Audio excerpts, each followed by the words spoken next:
పెందోట మాటకు స్వాగతం. శుక్లాంబరధరం విష్ణు శశిభరణం చతుర్భుజం ప్రసన్నవదనం ధ్యాయే సర్వవిఘ్నోపశాంతయే. ఈరోజు కొన్ని పద్య కుసుమాలు చూద్దాము.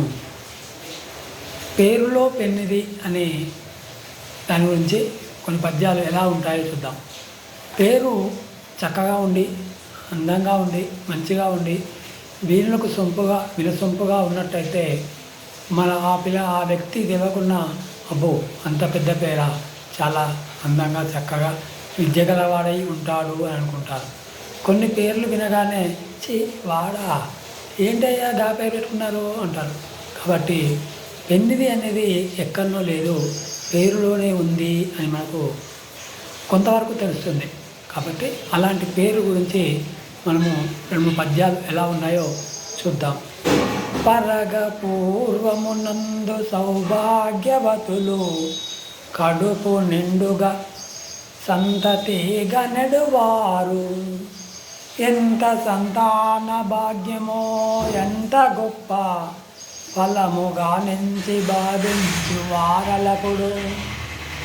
తెలుగు మాస్టారు గారికి కలిగినారు ఆడు బిడ్డలు 4 వారి కథలు.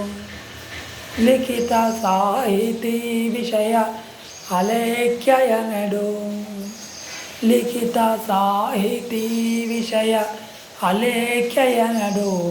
పేరులను బెట్టి దుహితులా బిలుచుచుండే. తెలుగు పంతులు అలా పేరు పెట్టుకున్నాడు అని మనకు తెలుస్తుంది. అలాగే హిందీ సార్కు పిల్లలు పుడితే ఎలాంటి పేరు పెట్టుకుంటారో చూద్దాం. హిందీ మాస్టారు గారికి ఇంపు గొలుపు 4 అమ్మాయిలు కలిగినారు చూడ. హైందవి కమల విమల అమలయనడు, హైందవి కమల విమల అమలయనడు. నామములు విచ్చినాత దానందించుచుండెను. గణిత మాస్టారు గారికి ఘనత చాట, సంఖ్య 4గా కూతుళ్ళు జననముందే. బిందు గీత సరళ రేఖ పేర్లతోడా బిడ్డలను పిలుచునా తండ్రు ప్రేమ పిలిచి.